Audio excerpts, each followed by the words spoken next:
So today's first doubt is from the NCRT, and this is, I think it is the exercise number 5.4 of new book. Okay, so I'm starting it with understanding the question first and with the diagram, right? So a ladder has a rungs. First of all, we have to understand the terms. The rungs is same as the steps in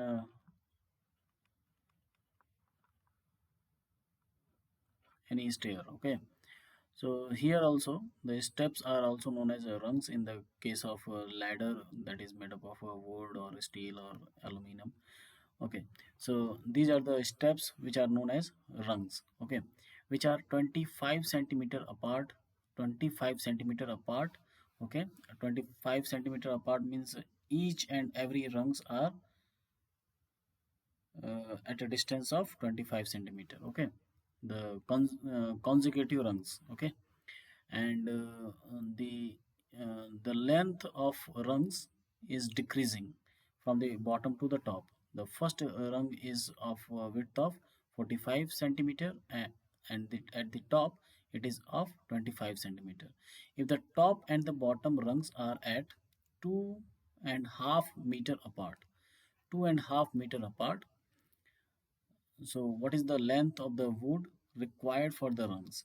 okay, rungs को बनाने के लिए कितने length का would चाहिए, उसके बाद हम लोग उसको पीसेस में कट करके उस रंग्स को इन दो वुड के बीच में हम लगा सकें। ठीक है, तो वुड्स चाहिए किसके लिए? रंग्स के लिए। ध्यान रखिएगा, इसके लिए हमें नहीं चाहिए, हमें इन दोनों को बनाने के लिए नहीं चाहिए, हमें रंग्स बनाने के लिए चाहिए वुड। तो उसके लिए पूछा जा गया टोटल लेंथ कितनी, कितने वुड की जरूरत पड़ेगी। ओके, सो हम लोग क्या करेंगे, आपको समझ में आ रहा होगा कि ये कंटिन्यूसली डिक्रीज हो रहा है, ये जो लेंथ ऑफ द रंग्स है। ठीक है, तो एक बार हम लोग चेक करेंगे कि कैसे ये रंग्स डिक्रीज होता जा रहा है विथ सेम डिस्टेंस, दोनों के बीच में सेम डिस्टेंस है। ठीक, तो समझ में आ जाना चाहिए कि एक सीरीज का क्वेश्चन है और इसमें हमको सारे टर्म्स को ऐड करना है। ये 45 सेंटीमीटर का है, ये पता नहीं कितने सेंटीमीटर का है, ये हमें देखते हैं हम लोग ये निकाल पा रहे हैं या नहीं निकाल पा रहे हैं। ये हमें पता चल गया है कि हम निकाल सकते हैं कि टोटल रंग्स कितने हैं। अच्छा देखिएगा ध्यान से, अगर दो ही रंग्स होते हैं, दो रंग्स होते हैं, ठीक, तो दो रंग्स के बीच का डिस्टेंस एक ही है, एक डिस्टेंस है। ठीक, तीन रंग्स आ गए, गैप कितने हैं? दो गैप है। गैप कितने हैं? गैप है दो। एक गैप ये है और दूसरा गैप ये है, गैप टू, दो रंग्स के बीच में। तो दो गैप है, गैप कितने हैं? दो। तो नंबर ऑफ रंग्स कितने हैं? Gap plus one. ठीक है, गैप प्लस वन। गैप का मतलब क्या मैं बोल रहा हूँ, कितना गैप है? गैप कितना है? 25 सेंटीमीटर का। तो मैं पूछूं कितने गैप्स हैं, अगर हमारे पास, मैं मैं जैसे पूछूं दो लाइन बने हमने बना दिया, एक है यहाँ पे और एक यहाँ पर है। ठीक, इन दोनों के बीच का डिस्टेंस कितना है? टोटल डिस्टेंस कितना है? 2.5 मीटर। 2.5 मीटर का मतलब होता है 2.5 मीटर। 2.5 मीटर मतलब 250 सेंटीमीटर, क्योंकि एक मीटर बराबर क्या होता है? 100 सेंटीमीटर होता है। ठीक है, 100 सेंटीमीटर होता है। तो मैं बोल सकता हूँ कि ये कितना डिस्टेंस है दोनों के बीच में? 25 सेंटीमीटर है। अब इसमें कितने रंग्स हमने इसमें डाले हुए हैं, कितने रंग्स हैं इसमें? ठीक है, मतलब कितने रंग्स हैं, रंग्स कितने हैं वो पता चल जाएगा अगर हमने निकाल दिया नंबर ऑफ गैप्स कितने हैं।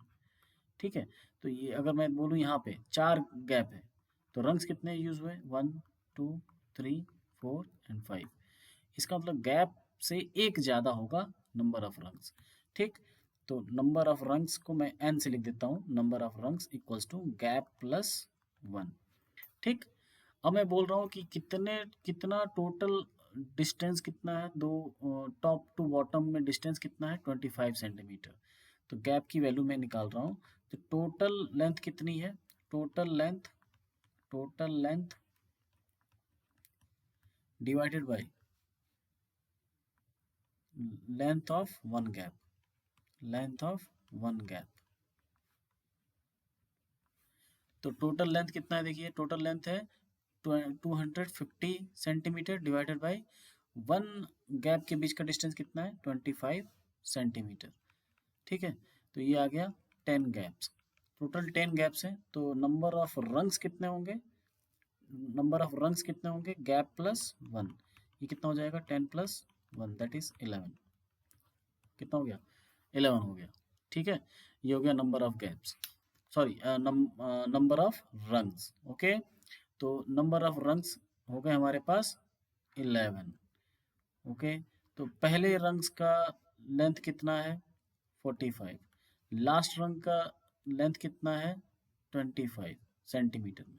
ठीक है, तो मुझे कैसे मुझे एक एपी अगर मैं बनाऊं, एपी एपी कैसा है, पहला रंग कितने विड्थ का है 45, उसके बाद दूसरा कितना कम हुआ है, दूसरा कितने लेंथ का है ये नहीं पता है, लास्ट पता है हमें, लास्ट कितना है 25 सेंटीमीटर।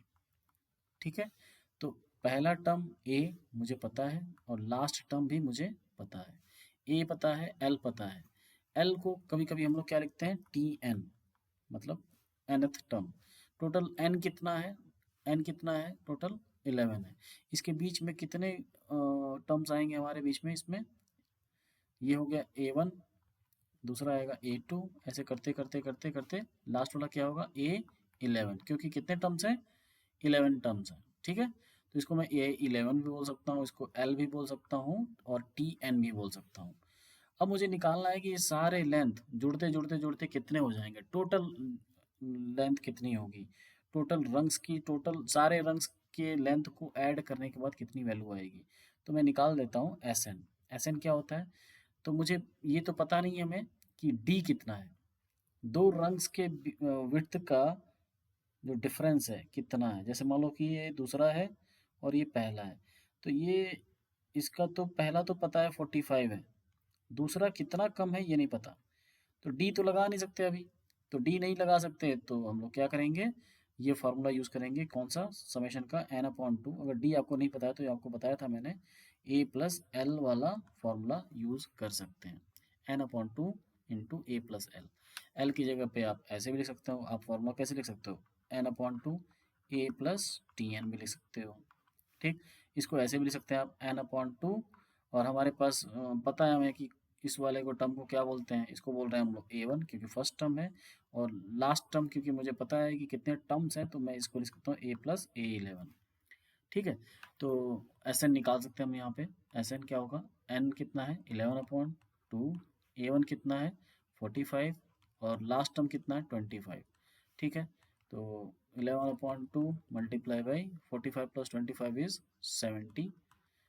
अगर इसको मैं कट करूँ तो ये आएगा 35, और 35 मल्टीप्लाई बाई 11 मैंने आपको बताया था, 11 से जब भी कुछ मल्टीप्लाई करते हैं तो पहले टर्म और दूसरे टर्म को ऐड करके उसको बीच में लिख देते हैं। तो 5 + 3 is 8 and last one is 5।